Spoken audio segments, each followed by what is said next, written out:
ओम शांति। 27 नवंबर 2025 के ईश्वरीय महावाक्य।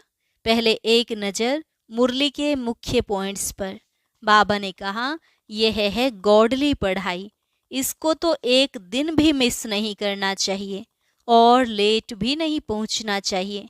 टीचर के बाद क्लास में आना यह भी एक इंसल्ट है। यह इतनी अच्छी पढ़ाई है जिससे 21 जन्मों की इनकम मिलती है।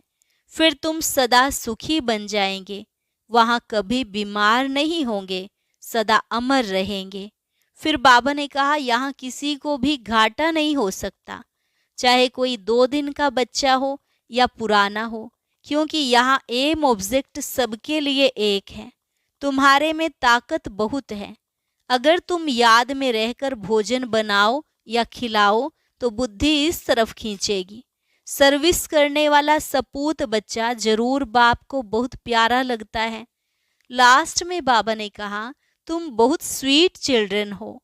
हर 5000 वर्ष पश्चात बाप तुम बच्चों से ही आकर मिलते हैं। अभी तुम अमरपुरी के मालिक बन रहे हो, तो सदैव तुम्हें हर्षित मुख रहना चाहिए। और अब सुनते हैं महावाक्यों को विस्तार से।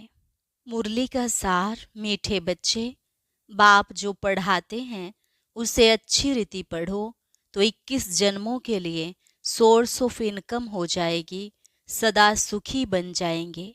प्रश्न, तुम बच्चों के अतीन्द्रिय सुख का गायन क्यों है? उत्तर, क्योंकि तुम बच्चे ही इस समय बाप को जानते हो। तुमने ही बाप द्वारा सृष्टि के आदि मध्य अंत को जाना है। तुम अभी संगम पर बेहद में खड़े हो। जानते हो, अभी हम इस खारी चैनल से अमृत के मीठे चैनल में जा रहे हैं। हमें स्वयं भगवान पढ़ा रहे हैं। ऐसी खुशी ब्राह्मणों को ही रहती है, इसलिए अतीन्द्रिय सुख तुम्हारा ही गाया हुआ है। ओम शांति। रूहानी बेहद का बाप रूहानी बेहद के बच्चों प्रति समझा रहे हैं, यानी अपनी मत दे रहे हैं। यह तो जरूर समझते हो कि हम जीव आत्माएं हैं, परंतु निश्चय तो अपने को आत्मा करना है ना। यह कोई हम नया स्कूल नहीं पढ़ते हैं, हर 5000 वर्ष के बाद पढ़ते आते हैं। बाबा पूछते हैं ना, आगे कभी पढ़ने आए हो? तो सब कहते हैं, हम हर 5000 वर्ष बाद पुरुषोत्तम संगम युगे बाबा के पास आते हैं। यह तो याद होगा ना कि यह भी भूल जाते हो। स्टूडेंट को स्कूल तो जरूर याद आएगा ना। एम ऑब्जेक्ट तो एक ही है। जो भी बच्चे बनते हैं, फिर 2 दिन का बच्चा हो या पुराना हो, परंतु एम ऑब्जेक्ट एक है। कोई को भी घाटा नहीं हो सकता है। पढ़ाई में इनकम है, वह भी ग्रंथ शास्त्र बैठ पढ़कर सुनाते हैं तो कमाई होती है। झट शरीर निर्वाह निकल आएगा। अभी यह सब सोर्स ऑफ इनकम है। हर एक बात में इनकम चाहिए ना। पैसे हैं तो कहाँ भी घूम फिर आओ। तुम बच्चे जानते हो, बाबा हमको बहुत अच्छी पढ़ाई पढ़ाते हैं, जिससे 21 जन्मों की इनकम मिलती है। यह इनकम ऐसी है जो हम सदा सुखी बन जाएंगे, कभी बीमार नहीं होंगे, सदा अमर रहेंगे। यह निश्चय करना होता है। ऐसे ऐसे निश्चय रखने से तुमको उल्लास आएगा, नहीं तो कोई न कोई बात में घुटका आता रहेगा। अंदर में सिमरन करना चाहिए, हम बेहद के बाप से पढ़ रहे हैं। भगवानुवाच, यह तो गीता है। गीता का भी युग आता है ना, सिर्फ भूल गए हैं। यह है 5वां युग। यह संगम बहुत छोटा है। वास्तव में चौथाई भी नहीं कहेंगे, परसेंटेज लगा सकते हैं। सो भी आगे चल बाप बतलाते रहेंगे। कुछ तो बाप के बतलाने की भी नोंद है ना। तुम सभी आत्माओं में पार्ट की नोंद है जो रिपीट हो रही है। तुम जो सीखते हो वह भी रिपीटेशन है ना। रिपीटेशन के राज का तुम बच्चों को मालूम हुआ है। कदम कदम पर पार्ट बदलता जा रहा है। एक सेकंड ना मिले दूसरे से। जूं मिसल टिक टिक चलती रहती है। टिक हुई, सेकंड पास हुआ, अभी तुम बेहद में खड़े हो। दूसरा कोई भी मनुष्य मात्र बेहद में नहीं खड़ा है। कोई को भी बेहद की अर्थात आदि मध्य अंत की नॉलेज नहीं है। अभी तुमको फ्यूचर का भी मालूम है। हम नई दुनिया में जा रहे हैं। यह है संगम युग, जिसको क्रॉस करना है। खारी चैनल है ना, यह है मीठे मीठे अमृत की चैनल। वह है विष की। अभी तुम विष के सागर से क्षीर सागर में जाते हो। यह है बेहद की बात। दुनिया में इन बातों का कुछ भी पता नहीं है, नई बात है ना। यह भी तुम जानते हो भगवान किसको कहा जाता है, वह क्या पार्ट बजाते हैं। टॉपिक में भी बताते हो। आओ तो परम पिता परमात्मा की बायोग्राफी तुमको समझाएं। यूं तो बच्चे बाप की बायोग्राफी सुनाते हैं, कॉमन है। यह तो फिर बापों का बाप है ना। तुम्हारे में भी नंबरवार पुरुषार्थ अनुसार जानते हैं। अब तुमको यथार्थ रीति बाप का परिचय देना है। तुमको भी बाप ने दिया है, तब तो समझाते हो। और तो कोई बेहद के बाप को जान न सके। तुम भी संगम पर ही जानते हो। मनुष्य मात्र देवता हो व शूद्र हो, पुण्य आत्मा हो पाप आत्मा हो, कोई भी नहीं जानते। सिर्फ तुम ब्राह्मण जो संगम युग पर हो, तुम ही जान रहे हो। तो तुम बच्चों को कितनी खुशी होनी चाहिए। तब तो गायन भी है, अतीन्द्रिय सुख पूछना हो तो गोप गोपियों से पूछो। बाबा बाप भी है, टीचर भी है, सतगुरु भी है। सुप्रीम अक्षर तो जरूर डालना है। कभी कभी बच्चे भूल जाते हैं। यह सब बातें बच्चों की बुद्धि में रहनी चाहिए। शिव बाबा की महिमा में यह अक्षर जरूर डालने हैं। सिवाय तुम्हारे और तो कोई जानते ही नहीं। तुम समझा सकते हो तो गोया तुम्हारी विजय हुई ना। तुम जानते हो बेहद का बाप सर्व का शिक्षक, सर्व का सद्गति दाता है। बेहद का सुख, बेहद का ज्ञान देने वाला है। फिर भी ऐसे बाप को भूल जाते हो। माया कितनी समर्थ है। ईश्वर को तो समर्थ कहते हैं, परंतु माया भी कम नहीं है। तुम बच्चे अभी एक्यूरेट जानते हो। इनका तो नाम ही रखा है रावण। राम राज्य और रावण राज्य, इस पर भी एक्यूरेट समझाना चाहिए। राम राज्य है तो जरूर रावण राज्य भी है। सदैव राम राज्य तो हो न सके। राम राज्य, श्री कृष्ण राज्य कौन स्थापन करते हैं, यह बेहद का बाप बैठ समझाते हैं। तुमको भारत खंड की बहुत महिमा करनी चाहिए। भारत सचखंड था, कितनी महिमा थी। बनाने वाला बाप ही है। तुम्हारा बाप के साथ कितना लव है, एम ऑब्जेक्ट बुद्धि में है। यह भी जानते हो हम स्टूडेंट को अपनी पढ़ाई का नशा होना चाहिए, कैरेक्टर्स का भी ख्याल होना चाहिए। विवेक कहता है जबकि गॉडली पढ़ाई है तो उसमें एक दिन भी मिस नहीं करना चाहिए। और टीचर आने के बाद लेट भी नहीं पहुंचना चाहिए। टीचर के बाद आना यह भी एक इंसल्ट है। स्कूल में भी पिछाड़ी में आते हैं तो उनको टीचर बाहर में खड़ा कर देते हैं। बाबा अपने छोटेपन का मिसाल भी बताते हैं। हमारा टीचर तो बहुत सख्त था, अंदर आने भी नहीं देता था। यहाँ तो बहुत हैं जो देरी से आते हैं। सर्विस करने वाला सपूत बच्चा जरूर बाप को प्यारा लगता है ना। अभी तुम समझते हो आदि सनातन देवी देवता धर्म तो यह था ना। इनका धर्म कब स्थापन हुआ जरा भी किसकी बुद्धि में नहीं है। तुम्हारी बुद्धि से भी घड़ी घड़ी खिसक जाता है। तुम अभी देवी देवता बनने के लिए पुरुषार्थ कर रहे हो। कौन पढ़ा रहे हैं? खुद परम पिता परमात्मा। तुम समझते हो हमारा यह ब्राह्मण कुल है, डायनेस्टी नहीं होती है। यह है सर्वोत्तम ब्राह्मण कुल। बाप भी सर्वोत्तम है ना। ऊंच ते ऊंच है तो जरूर उनकी आमदनी भी ऊंची होगी। उनको ही श्री श्री कहते हैं, तुमको भी श्रेष्ठ बनाते हैं। तुम बच्चे ही जानते हो कि हमको श्रेष्ठ बनाने वाला कौन है, और कुछ भी नहीं समझते। तुम कहेंगे हमारा बाप बाप भी है, टीचर भी है, सतगुरु भी है, पढ़ा रहे हैं। हम आत्माएं हैं, हम आत्माओं को बाप ने स्मृति दिलाई है, तुम हमारी संतान हो, ब्रदरहुड है ना। बाप को भी याद करते हैं, समझते हैं वह निराकारी बाप है, तो जरूर आत्मा को भी निराकार ही कहेंगे।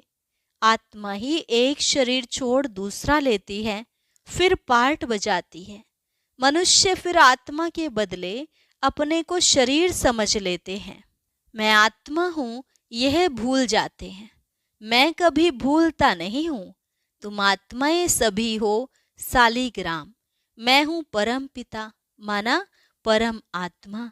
उनके ऊपर कोई दूसरा नाम नहीं है। उस परम आत्मा का नाम है शिव। हो तुम भी ऐसे ही आत्मा, परंतु तुम सब सालीग्राम हो। शिव के मंदिर में जाते हो, वहां भी सालीग्राम बहुत रखते हैं। शिव की पूजा करते हैं तो सालीग्राम की भी साथ में करते हैं ना। तब बाबा ने समझाया था कि तुम्हारी आत्मा और शरीर दोनों की पूजा होती है।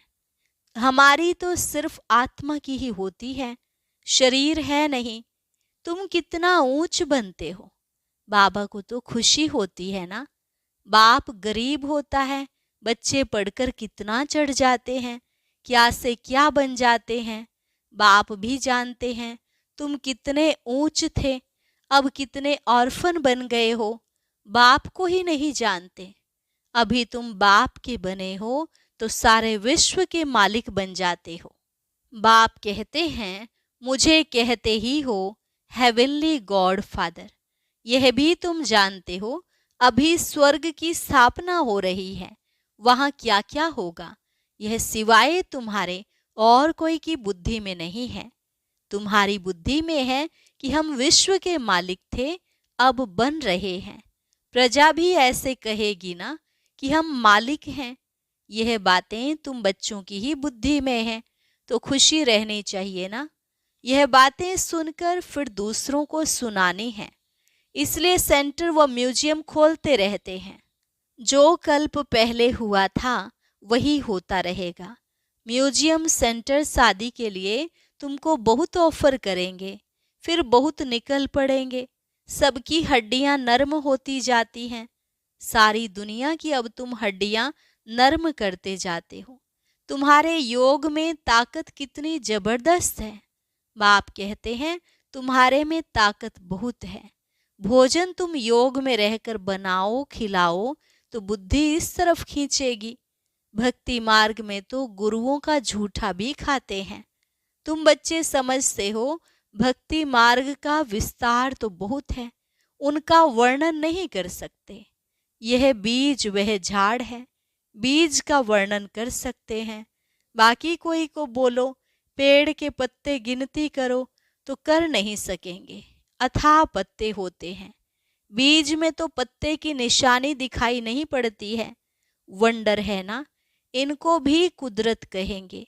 जीव जंतु कितने वंडरफुल हैं। अनेक प्रकार के कीड़े हैं, कैसे पैदा होते हैं, बहुत वंडरफुल ड्रामा है। इसको कहा ही जाता है नेचर। यह भी बना बनाया खेल है। सतयुग में क्या क्या देखेंगे वह भी नई चीजें ही होंगी। एवरीथिंग न्यू होता है। मोर के लिए तो बाबा ने समझाया है, उनको भारत का नेशनल बर्ड कहते हैं, क्योंकि श्री कृष्ण के मुकुट में मोर का पंख दिखाते हैं। मोर और डेल खूबसूरत भी होते हैं। कहते हैं गर्भ भी आंसू से होता है, इसलिए नेशनल बर्ड कहते हैं। ऐसे खूबसूरत पक्षी विलायत की तरफ भी होते हैं। अब तुम बच्चों को सारे सृष्टि के आदि मध्य अंत का राज समझाया है, जो और कोई नहीं जानते। बोलो हम आपको परमपिता परमात्मा की बायोग्राफी बताते हैं। रचता है तो जरूर उनकी रचना भी होगी। उनकी हिस्ट्री ज्योग्राफी हम जानते हैं। ऊंच ते ऊंच बेहद के बाप का क्या पार्ट है यह हम जानते हैं। दुनिया तो कुछ भी नहीं जानती। यह बहुत छीछी दुनिया है। इस समय खूबसूरती में भी मुसीबत है। बच्चियों को देखो कैसे कैसे भगाते रहते हैं। तुम बच्चों को इस विकारी दुनिया से तो नफरत आनी चाहिए। यह छीछी दुनिया, छीछी शरीर है। हमको तो अब बाप को याद कर अपनी आत्मा को पवित्र बनाना है। हम सतो प्रधान थे, सुखी थे। अभी तमो प्रधान बने हैं तो दुखी हैं। फिर सतो प्रधान बनना है। तुम चाहते हो हम पतित से पावन बने। भल गाते भी हैं पतित पावन, परंतु नफरत कुछ भी नहीं आती। तुम बच्चे समझते हो यह छीछी दुनिया है। नई दुनिया में हमको शरीर भी गुलगुल मिलेगा। अभी हम अमरपुरी के मालिक बन रहे हैं। तुम बच्चों को सदैव खुश, हर्षित मुख रहना चाहिए। तुम बहुत स्वीट चिल्ड्रन हो। बाप 5000 वर्ष के बाद उन्हीं बच्चों से आकर मिलते हैं तो जरूर खुशी होगी ना। हम फिर से आए हैं बच्चों से मिलने। अच्छा, मीठे मीठे सिकिलधे बच्चों प्रति माता पिता बाप दादा का याद प्यार और गुड मॉर्निंग। रूहानी बाप की रूहानी बच्चों को नमस्ते। रूहानी बच्चों की रूहानी बाप दादा को नमस्ते नमस्ते, गुड मॉर्निंग। शुक्रिया बाबा, शुक्रिया। धारणा के लिए मुख्य सार। हम गॉडली स्टूडेंट हैं, इसलिए पढ़ाई का नशा भी रहे तो अपने कैरेक्टर्स पर भी ध्यान हो। एक दिन भी पढ़ाई मिस नहीं करनी है। देर से क्लास में आकर टीचर की इंसल्ट नहीं करना है। इस विकारी छीछी दुनिया से नफरत रखनी है। बाप की याद से अपनी आत्मा को पवित्र सतो प्रधान बनाने का पुरुषार्थ करना है। सदैव खुश हर्षित मुख रहना है। वरदान, होपलेस में भी होप पैदा करने वाले सच्चे परोपकारी संतुष्ट मणि भव। होपलेस में भी होप पैदा करने वाले सच्चे परोपकारी संतुष्ट मणि भव। त्रिकालदर्शी बन हर आत्मा की कमजोरी को परखते हुए उनकी कमजोरी को स्वयं में धारण करने व वर्णन करने के बजाय कमजोरी रूपी कांटे को कल्याणकारी स्वरूप से समाप्त कर देना, कांटे को फूल बना देना, स्वयं भी संतुष्ट मणि के समान संतुष्ट रहना और सर्व को संतुष्ट करना। जिसके प्रति सब निराशा दिखाएं, ऐसे व्यक्ति व ऐसी स्थिति में सदा के लिए आशा के दीपक जगाना, अर्थात दिल शिकस्त को शक्तिवान बना देना। ऐसा श्रेष्ठ कर्तव्य चलता रहे तो परोपकारी संतुष्ट मणि का वरदान प्राप्त हो जाएगा। स्लोगन, परीक्षा के समय प्रतिज्ञा याद आए तब प्रत्यक्षता होगी। परीक्षा के समय प्रतिज्ञा याद आए तब प्रत्यक्षता होगी। अव्यक्त इशारा, अशरीरी व विदेही स्थिति का अभ्यास बढ़ाओ। सारे दिन में बीच बीच में 1 सेकंड भी मिले तो बार बार यह विदेही बनने का अभ्यास करते रहो। 2-4 सेकंड भी निकालो, इससे बहुत मदद मिलेगी। नहीं तो सारा दिन बुद्धि चलती रहती है तो विदेही बनने में टाइम लग जाता है। और अभ्यास होगा तो जब चाहे उसी समय विदेही हो जाएंगे, क्योंकि अंत में सब अचानक होना है। तो अचानक के पेपर में यह विदेहीपन का अभ्यास बहुत आवश्यक है। और अभी सुनते हैं आज का अव्यक्त ज्ञान मोती।